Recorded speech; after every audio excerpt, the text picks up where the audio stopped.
All right. Hello, everybody, and welcome to Geopolitical Trends where truth matters. By the way, today officially is my birthday. So, thank you all for the wishes you guys sent. I know some of you live on the other side of the world, which means you're almost 16, 18 hours ahead of me here. So, it's kind of like I read all your wishes yesterday. So, thank you so much for that, but technically or officially, today is my birthday. So just another day for me.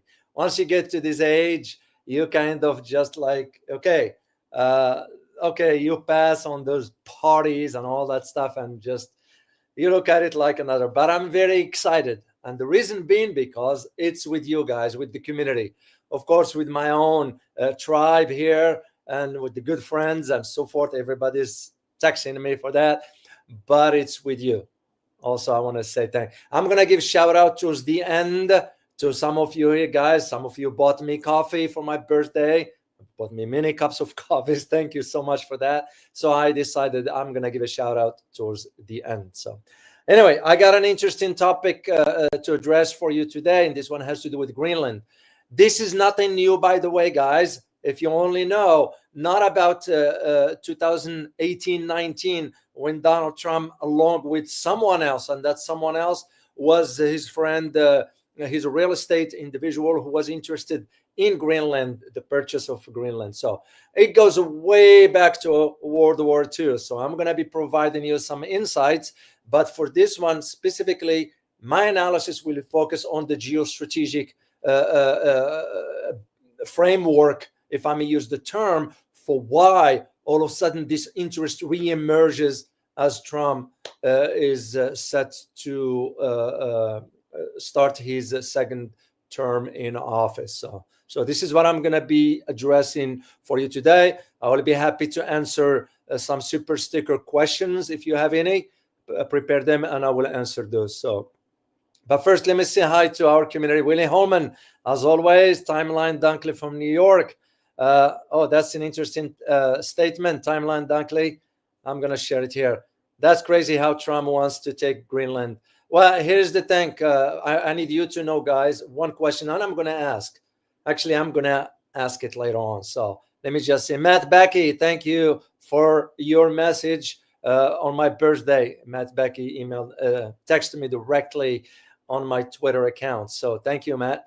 Taiwan Still, good to see you. Milty Tom, good to see you. Abdul Fal, good to see you. Hang in G, as always, good to see you.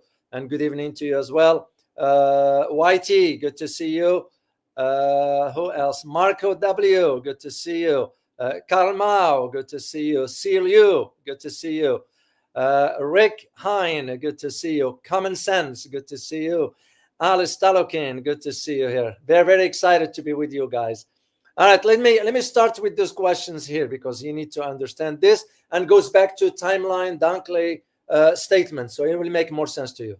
First question is, why is Trump interested in Greenland? Okay. Second question is this Trump personally, or is it the US government? There is no clarification yet. So don't jump to conclusion and assume that it is the US government that is interested. Don't jump into that once you know the background story of all this. So, second question, is it Trump or is it the US government? Third question, what are the geostrategic implications? If you only know as far as the military assets in Greenland, I'm very familiar with that because not only I did the research for my Russia book, but I also spent time reading and writing about that part of the world. So I'm very familiar with the military assets as to why we had to push towards convincing Denmark to sort of put pressure on Greenland. And I will explain all those details. And the fourth question is this has to do anything with Panama? You all know now Trump is threatening to use force to take over Panama Canal. So, which is crazy to begin with. But on the other hand, what's crazy about it? Because our foreign policy, like I always say, it's reactionary. We just react to events as they happen. So we're going to get into the detail of all this. It's a very, very exciting show I have for you today here. Please, if this is your first time, please make sure to subscribe to the channel. I will greatly appreciate your support. Some housekeeping stuff is be on the lookout tomorrow for my video analysis that I did. Very interesting one. You might want to take a listen to it tomorrow. It's about the HTS and Russia. Who is ever to say the enemy of my enemy is my friend? So be on the lookout for that video tomorrow at 0700 hours my time here. So second thing, I just got an email from Maria Lourdes. So I'm going to set up the time and the date for the interview with her. Very, very interesting and very experienced lady. So I'm very familiar with her background, even though when she spent time in Georgetown in Washington. So it will be interesting to read about, to listen to this interview. The other thing I want to share, two other things before I'll jump into my analysis here, is about Mr. Macron. The incompetent Macron now is attacking African leaders in the Sahel region, and of course criticizing Algeria for that matter. Come on, man, get a grip on reality. It's over for France. And I think the reality is not settling, not just with him. Most of the Western leaders seems to be sort of oblivious to the changes that's taking place. They are as clear as they can be, unless they are playing dumb, which even makes them look more stupid than they already are. You look at, for example, the foreign minister of Germany and the statements she was saying in Damascus. I mean, I was just shaking my head. So anyway, I wanted to share that. And second thing, which I had some other, this one here about Panama Canal.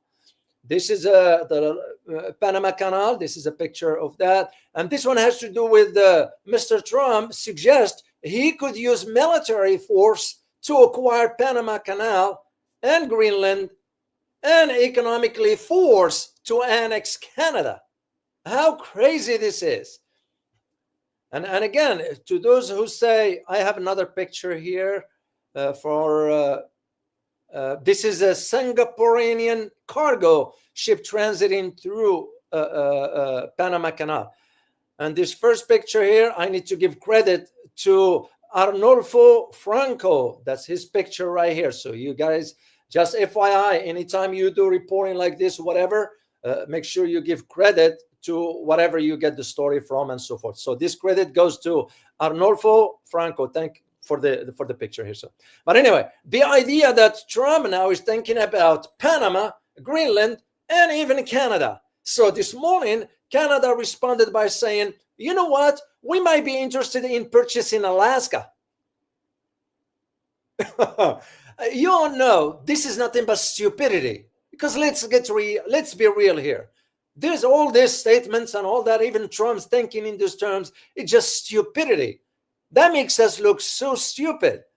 In this day and age, how can you expect to go and take over a country or an independent entity or a self-governed or administered region?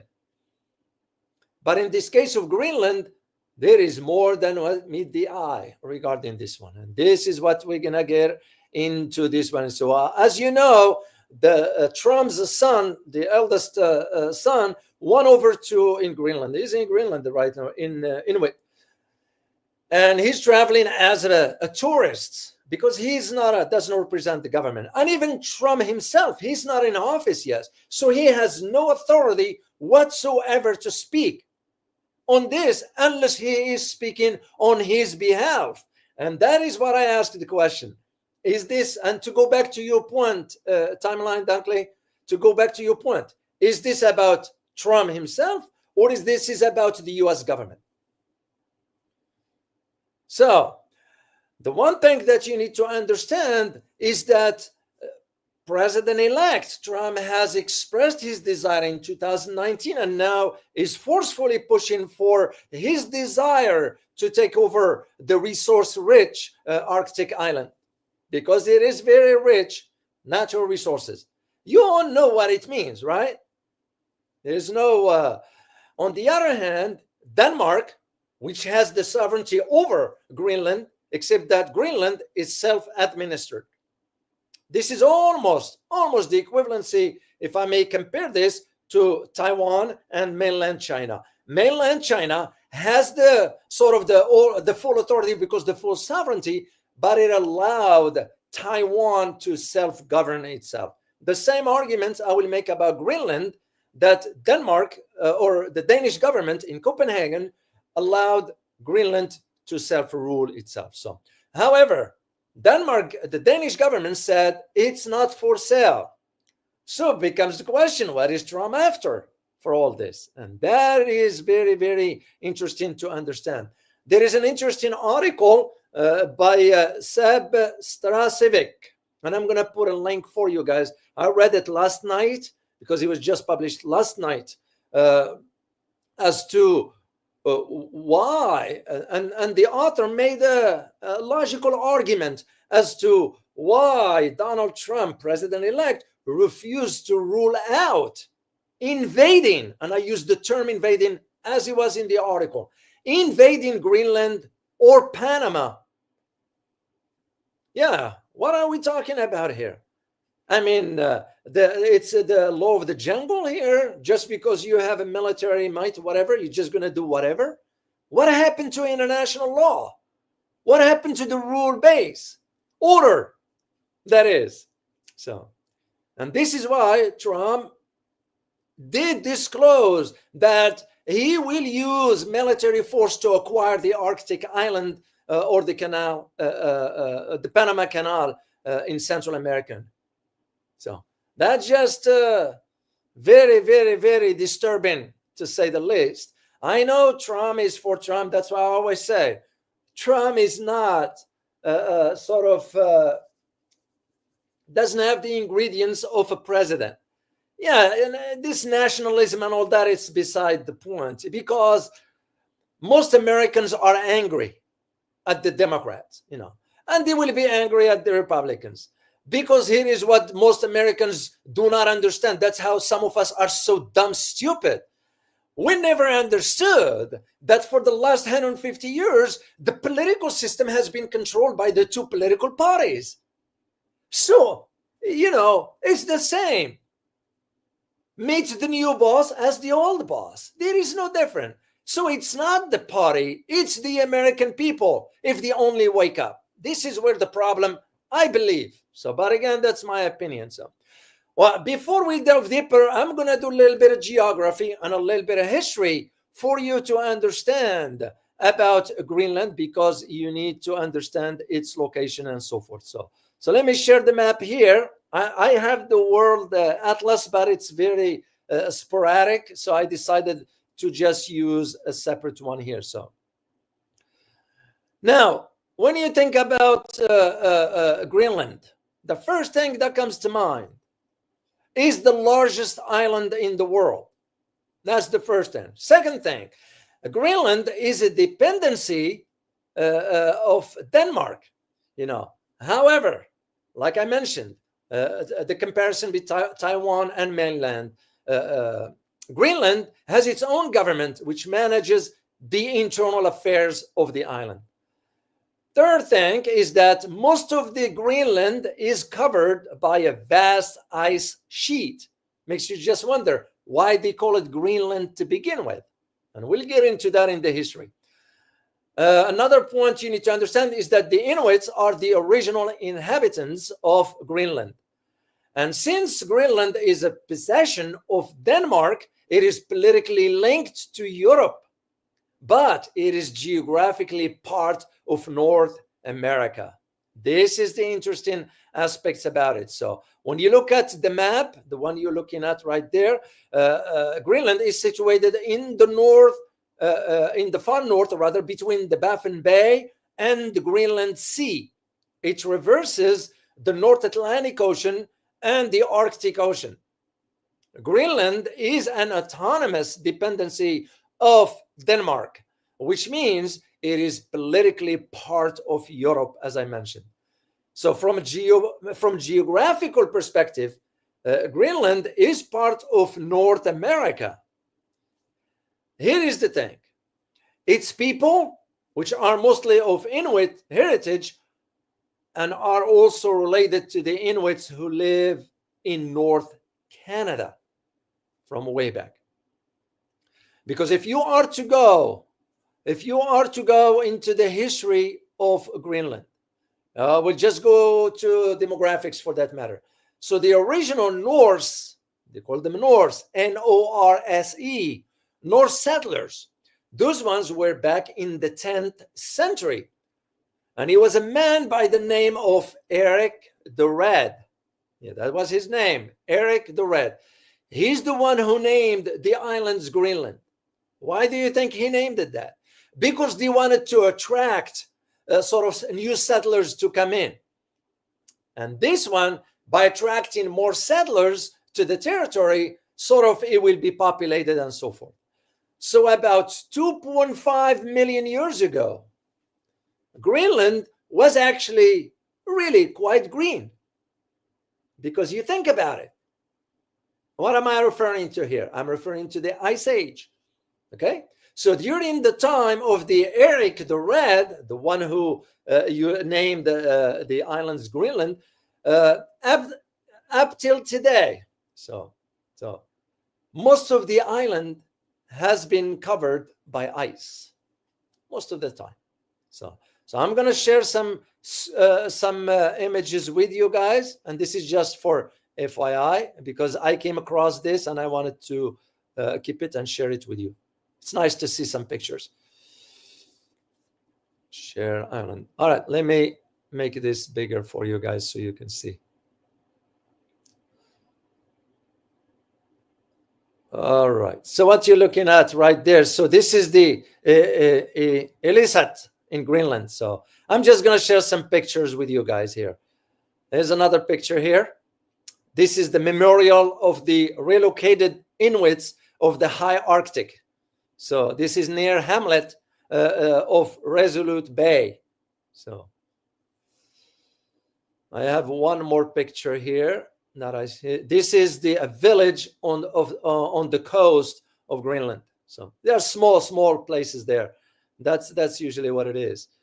And this one here, this is Inuit women. This is like the original inhabitants of the island. Inuit women wearing traditional clothing, that is. What does it remind you of, guys? Is of the Indian, both in the US and in Canada, the original inhabitants of the land. So this is the Duck's Lad. So, and you can see the northern light right here. So, which is usually when you go. I remember when I went to Finland way back, and you could see a little bit, not a lot, but because it was daylight extended, it was 11:30 p.m. and still daylight. I couldn't sleep because you have to adjust to that one. But if you go to Iceland or Norway, you will be able to see the northern lights. So very, very pretty right there, guys, right here. In Greenland, you see that. So this is the northern lights in Greenland. So. All right, that is what I wanted to share with you down there. So now, regarding the history of Greenland. And the history of Greenland, you're going to have to go back, really way back in time. Because when you think about it, the first settlers, as I said, was between 4000 BCE, meaning before Common Era, and 1000 CE, or 1000 Common Era. So most of the Greenland current Inuit population can trace the lineage all the way back to these original inhabitants. That's how far back it goes. So interesting about its history. It's because it got a lot for what happened, because you have to understand how we moved forward into. And I'm going to share a few things just briefly here because it's so long. I'll provide you the link. You guys can read through it should you be interested. So now, when you think about the earliest inhabitants in the Greenland, they were the Paleo-Eskimo tribes. Those are considered, according to the historical record, as the first settlers in the location there. Why? Because through their archaeological artifacts are estimated to have been settled on the island as early as 26th century BC. So there was, however, according to historical record, another community that was residing in the prehistoric Greenland, and that one was known as the Sakak people. It's Sakkak. Sakak people who inhabited the islands between 25th century BC and the 9th century BC. And their settlements were around Disco Bay. I don't know if you guys can, let me see if it will appear on this map, but I doubt it. Actually, we might find it right here. Here is another map that I saved here.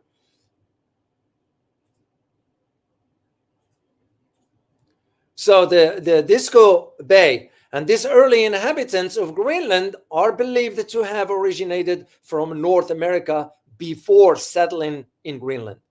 Other subsequent settlers of the island who also originated from North America, meaning present-day Canada, include the Dorset, the independent first, and the independent second cultures who inhabited Greenland for hundreds of years, that is. So now, fast forward to the European, of course, the earlier or the earliest European settlers. They were European settlers there as well. Perhaps the earliest European settlers in Greenland were the Norsemen of Norway.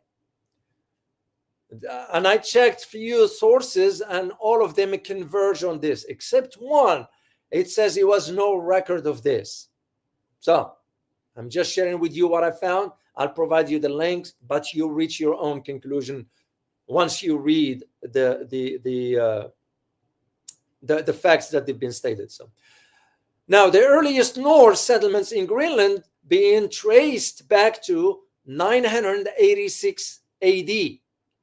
These early Norsemen has traveled, on their boats from Iceland, where they fled to evade prosecution from none other than King of Norway at that time, and proceeded to establish settlements which thrived for centuries. Once again, there are those who agree and there are those who disagree. Norsemen had a great influence in the cultural heritage of Greenland. And this is, again, according to historians, Eric the Red, who was one of the earliest Norsemen on Greenland, named the island Greenland, and that's how it came about. Fast forward to the 13th century. Why is 13th century important? Because the King of Norway did not recognize the island until the 13th century, when it was established as part of the kingdom with inhabitants submitting to the king. The Norse settlement at that time in Greenland persisted until the 15th century, when they suddenly disappeared. And disappeared because in what was believed to have been caused by an effect of little ice age experienced during that century. Because remember, when the ice came over, wiped out so many locations. Anyway, then came Denmark's sovereignty over Greenland. And of course, when you think about the Queen of Denmark at that time, who do you think of? Queen Margaret II is recognized as the head of state of Greenland, a possession she had held since 1972. So the island became part of the Kingdom of Denmark in early 18th century. And after the Danish monarch asserted sovereignty on Greenland, soon afterward, Greenland received scores of traders from Denmark who settled in the island. And this is why, by the way, guys, historically speaking, this is why till today, Greenland depends on Denmark financially. because I'm going to share with you something why Greenland turned down an offer by China to build infrastructure. And I'm going to tell you who was behind that one. So Norway would later lay claim on the eastern part of Greenland in 1931. It's interesting enough because it was prior to World War II. And you will understand when I share this part with you as to the importance of why Greenland had to go through those changes starting from 1931. So by having Norway wanted to claim the eastern part of Greenland in 1931, leading to a diplomatic row between Denmark and Norway. However, that one was resolved by the Permanent Court of International of Justice in 1933, which ruled, here we comes, in favor of the Kingdom of Denmark. Don't think of it that it was a coincidence.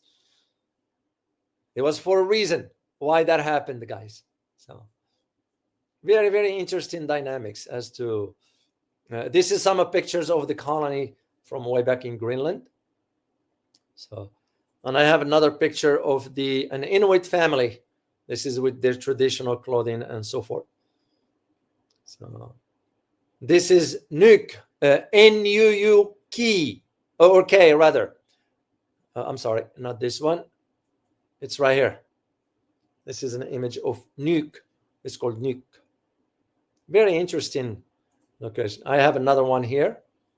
So those are just some pictures here for you. So, all right, let's get into our analysis.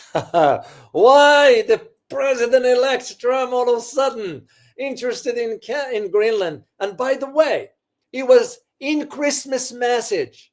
Here is the thing. Trump, that's how little off he is. And I do feel comfortable saying this. Yeah, he might be a shrewd businessman, but that's fine. But when you're dealing with the international affairs, you can't be behaving like that. Just because you have a military, whatever, you're going to walk your way through, push through. It doesn't work that way. This is why we have so-called international law, even though you and I know it's just nothing but a bravado. Look what's going on in Gaza, for example. Look what's going on in some other parts of the world. What happened to international law? What happened to the rule of law? It's nothing.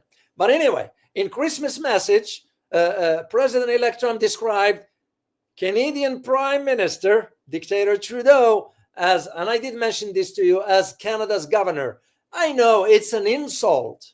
Usually you don't go to that level, no matter what. You and I know, even though Canada is subservient to the US, is still independent on the papers. Same argument I'll make for Japan, for South Korea, for the Philippines, for Australia, Germany, UK. You got the idea. But still, as soon to be head of state, you don't behave like that. There is a protocol when it comes down to international diplomacy and so forth. And this is where he made that joke, whatever you want to describe it, as Canada being the 51 state. And here is the key. That's saying if Canada became the 51st state of the United States, its taxes will be cut by more than 60%. And its business will double immediately. Well, that's an insult, man. You can't talk like that. So, well, the same argument now I'm going to be making about Greenland. So when Donald Trump Jr. went over there on the private jet of his father, whatever, and by the way, they call it Trump Force One, just a mess, I tell you. He's saying, he, meaning Donald Trump Jr., said, I am not buying Greenland. So, of course, he had to just say what sells, of course. That is what he has to say. His dad doesn't think that way. His dad is thinking of using force if it comes to that. So, because here is the thing. Greenland, being the autonomous region of Denmark and is geographically an extension of North America, it's closer. It's closer to New York than it is to Copenhagen, and Copenhagen is the capital of Denmark. That's how, sort of, for you to understand why all of a sudden President-elect is doing what is saying what he's saying. So now, President-elect sort of praised the island, meaning Greenland, on his social media. That's why he said, and I quote, because you can trace it back to his statement, "Make Greenland great again." So, and what he said was, in quote, "Greenland is a wonderful place and people would benefit greatly if it becomes part of our nation," end of quote. Well, wait a minute, man. Who gave you the right or the authority to even think about taking over the island? So, and this is why the moment this statement was mentioned, the Danish Prime Minister, Mette Frederiksen, right away fired back and said, and I quote, "Greenland is not for sale and it belongs to its people." So we do need, the quote continues, "We need very close cooperation with the Americans." That is what the Prime Minister of Denmark, Mette Frederiksen, stated to the media down there. But on the other hand, she continues, "I want to urge everyone to respect the people of Greenland. It is their country." Interesting enough that she used the term country. It is their country, and they alone can decide their future. So, well, to understand all this, you have to understand the history of Greenland, which means what? You're going to have to go back to 1941.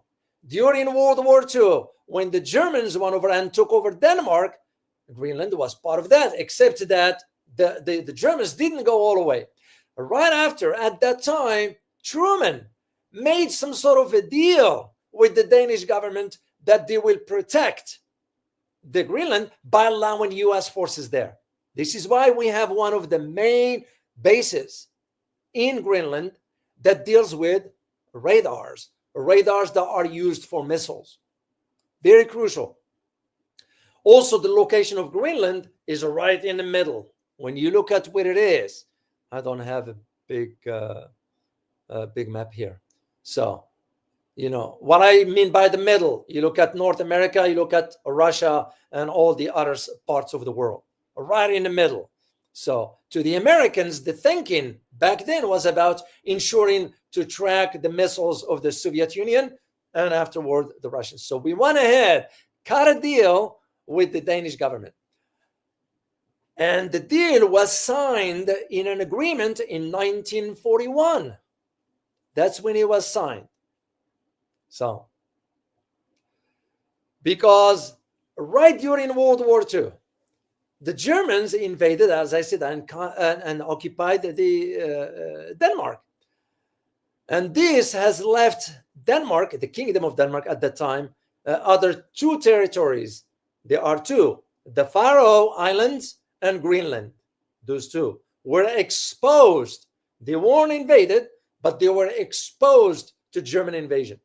And this is why United Kingdom at that time quickly occupied the Faroe Islands and along with Canada made plans to occupy parts of Greenland, which of course will drag the otherwise neutral island into war. You know, this is why always, if you want to pull a country into whatever, drag them into war. That's basically what we were doing at that time when Truman was pulling Denmark into the orbits of the US, because we wanted to send our troops there. So the United States, which at that point had not yet entered the war. Remember, the US didn't enter the war at that time. So, and rejected these plans and instead made Greenland a de facto protectorate and established former diplomatic relations with the opening of a consulate. This is what you need to understand this history. And there is a great article out there. I'm going to send it to you guys, post it for you guys. It's called The American Consulate of Gothap, 1940-1942. So right after that, the United States recognized Greenland as the strategic essential for the much of Europe and the US. Very, very, very interesting. And it was none other at that time of George West, who was the American Foreign Service officer who served in that part of the world from 1938 to 1962 at a variety of posts, including Stockholm, Helsinki, Frankfurt, Paris, Luxembourg, and Gothap.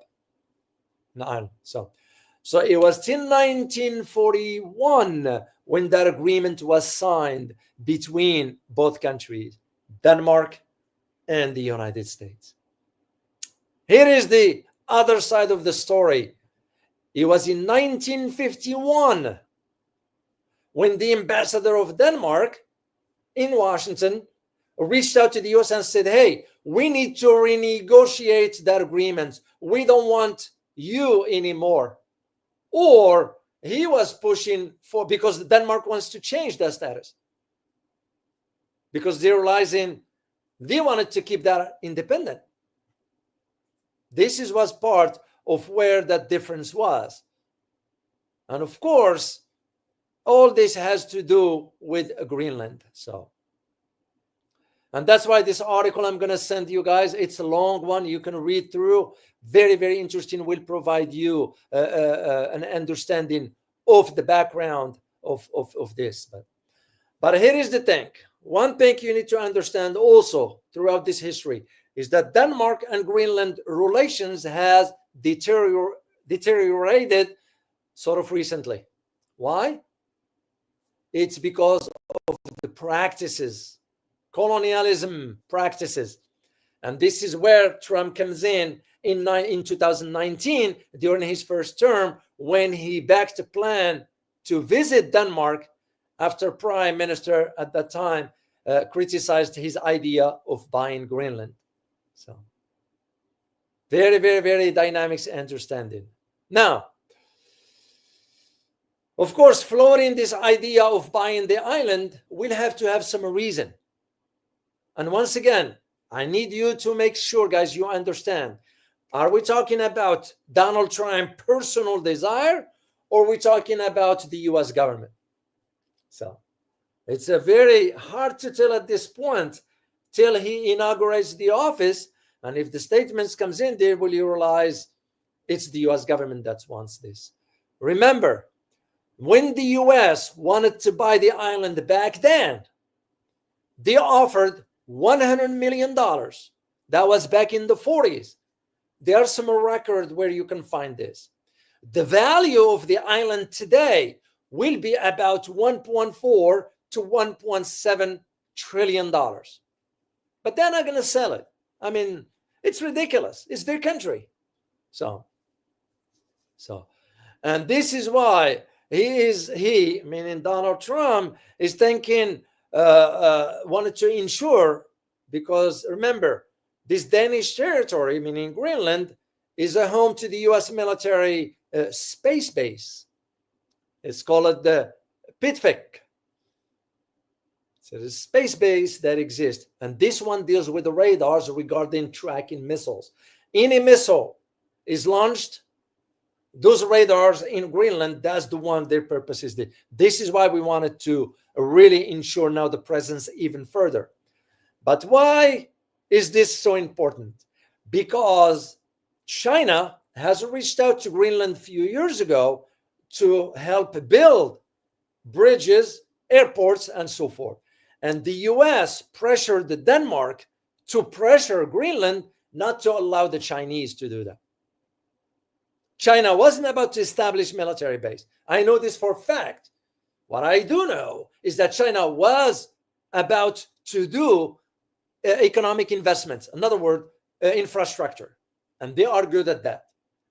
Greenland was willing to go forward with that, except that Copenhagen, the capital, the Danish government in Copenhagen, pressured Greenland financially because Greenland receives funding from Denmark. So with the US pressuring Denmark from behind the scenes, we pressured the Danish because Danish have it's no different than Sweden. It's no different than Finland. You also what happened when they joined NATO. We pressure them. They lived for 50 years, Sweden and Finland, 50 years in peace with the Russians, Soviet Union, and later on the Russian Federation. No issues there. Russia has no intention, never had any intentions of going into Sweden or Finland. Yes, they had the war back then, but because we pressured those two countries and they signed and joined NATO. The same thing we did to Denmark. Pressured the Denmark for not allowing Greenland to agree to the Chinese investment. But mark my word, Chinese not going to give up. They will keep trying. But here is what I need you to understand. This one has to do with the geostrategic aspects of two other countries, Russia and China. Why is this important? Look at the map. I wish I can show it here. Right here. Look at the Arctic. Why is this important? Right in the Arctic is because, and we give credit toward Atlas, by the way, guys. Why is this important? It's because the melting ice, China has invested billions of dollars in infrastructure of pipelines of gas and oil. And as I disclosed in my Russia book, and I did disclose this one there, that the Arctic sits on $35 trillion. Let me repeat this. $35 trillion of untapped natural resources. Greenland by itself has about 28.5 million tons just by itself of rare earth minerals. The whole world reserves of rare earth minerals is about 120 million tons. This is sad. This is one of the reasons also why we want it. We wanted to hit two birds with one. One, have access to the natural resources, which we will exploit. And two, prevent China and Russia from even moving forward with their plan already, because they already forced the pipelines and building the stuff in the Arctic. I had to take a look at, for example, the infrastructure in the Arctic when I was doing the research for Russia. Just get my book here if you are interested to read up about, because I devoted an entire section in a chapter of about 25 pages detailing all the type of infrastructure and what it means. Well, of course, the melting ice will pave the way for the Arctic oil and natural gas to flow through Russia into pipelines through China, and from there it can go whatever. But also there is the BRI, the Belt and Road Initiative. Is the same argument I can make about why we are ensuring tensions remain between India and China, or in Central Asia, BRI, Belt and Road Initiative. So this is one of the aspects of this, because the thinking is that by the time the ice melts more, you're looking at about the Arctic shipping will increase by about 37%. And who is good at making those kind of large, what you call them, freight? China is good at that. Of course, Iceland is good at that as well. So is the Russians. But the thing that Russians and Chinese share is that they have more icebreakers than the US. This is one of the idea as to why we are interested from that economic aspect. From a geopolitical and strategic is we wanted to use it as a choke point. It's because when you think about the importance of Greenland, Iceland, the United Kingdom gap, that will be a choke point where you can choke the Russians' ships because they must transit through the Arctic Ocean to the Atlantic. This is what I need you to understand, because Greenland's mineral wealth, okay? Greenland, as I said, is thought to have and be home to a wealth of untapped mineral resources, including coal, zinc, copper, iron ore, diamonds, and oil.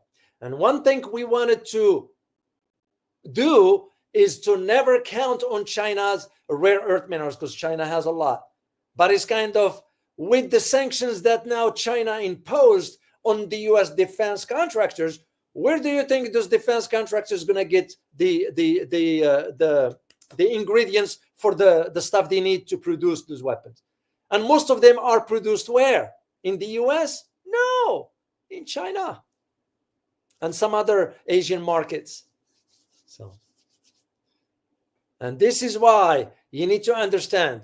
So I'm sorry, earlier I said 28.5 of untapped rare earth minerals is 38. Greenland has 38.5 million tons of rare earth minerals. The world reserve is about 120 million tons. So, and this is where, when you link this one to the other side of the world in Panama, with Panama Canal, that the US is saying, we're going to take over that militarily if we have to. It's almost, I feel like, are we living throughout the years of Reagan? Once again, Ronald Reagan was saying the same thing. And we all remember what happened at that time with the Panama Canal. You know, a Panamanian will have to decide. It's their canal. They can decide whatever. So, but also has nothing to do with Panama itself. It has to do with the expansion of the BRI in Latin America and the countries that are willing to be part of this expansion economically. We do not want to see Latin America sort of evolve economically. It's almost like wanted to keep that Monroe Doctrine alive, when in reality, the world, I've said this so many times, I don't like to repeat myself, but the world has changed and the United States needs to change with it.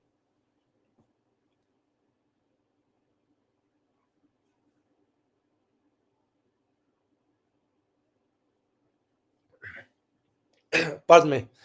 Now, this is why you need to understand the economic and the geopolitical reasons as to why Trump is pushing for this.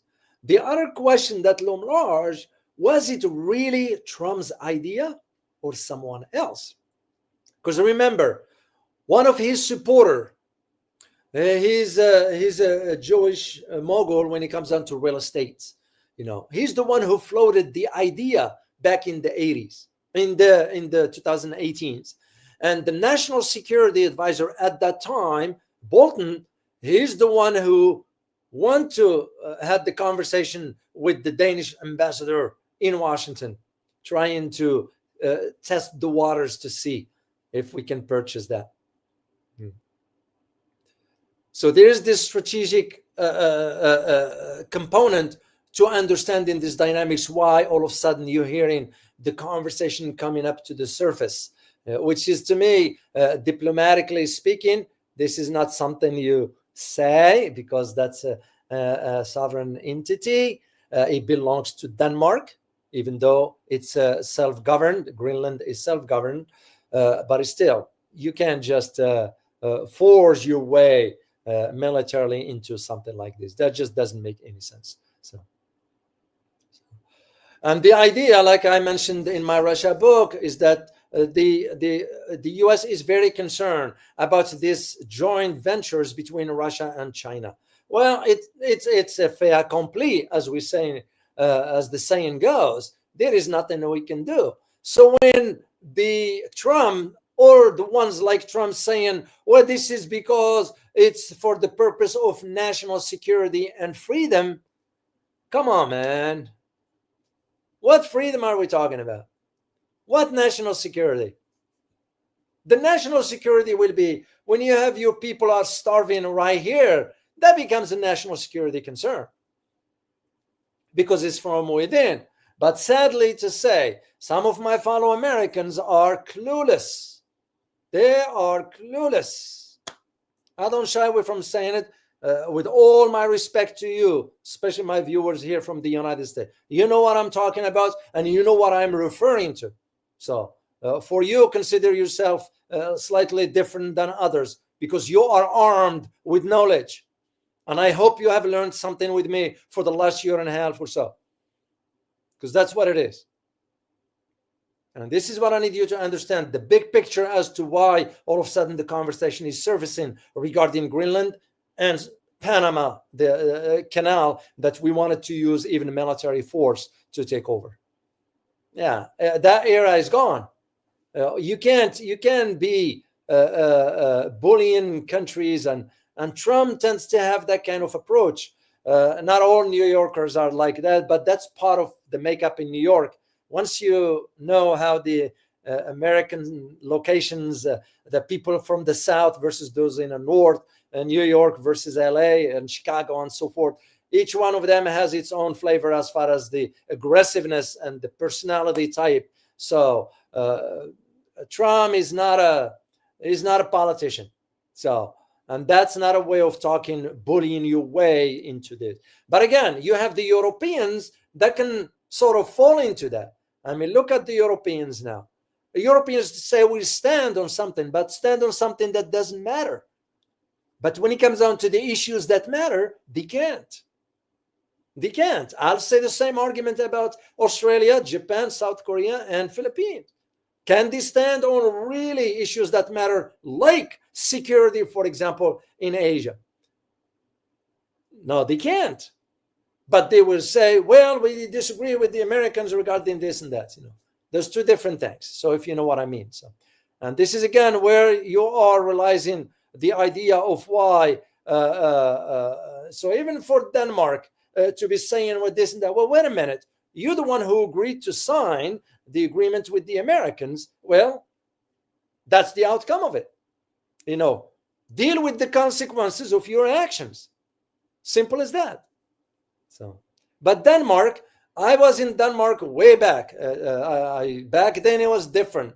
But again, all the Scandinavians countries have changed. I don't know about Iceland and Norway. I haven't visited those two. But for Denmark, Sweden, and Finland, I've been there and I saw it was slightly different back then than what it is today, politically speaking. So they have no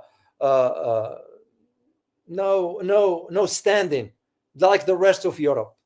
No standing, because Europe, and this is why I want you guys to watch the analysis that I'm going to release tomorrow in my recorded video. Please make sure take a look at, listen carefully, and I would love to have your feedback on that one, because I like to engage you intellectually speaking through those. Those analyses that I do, it's not something you find anywhere. Some people pay top dollars for those kind of analysis. You're getting it for free, guys. To some of you, there are those who supporting the channel, and I am very, very grateful. And speaking of that, I am going to give a shout out to some individuals here that regarding my birthday, that they bought me some coffee. And you have Irish Shoe 6455. Thank you very much for your super sticker for my birthday. Then you have Thomas Edison 613. Thank you so much for your super sticker. And you have Rocky Chen 4739. Thank you very much for your super sticker for my birthday. I also on Buy Me Coffee, I have Kevin Shu.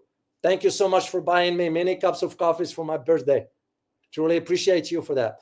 Then I have W. Sherl 202. Thank you so much for buying me many cups of coffees. And also Low Baron for your gift for my birthday as a coffee that you bought me for my birthday. Thank you so much for that. So, and I really, really appreciate you guys. But let me be honest and straightforward about this stuff. You all know the type of information that I provide you here. You all know, as I said, a lot of people will pay top dollars for this. So the only thing that I am going to be asking for is that you support the channel, because to me, that's when it matters. And like what people Like what's his name? The emperor Marcus Aurelius say, watch what people do, not what they say, or watch what a man does, not what he says.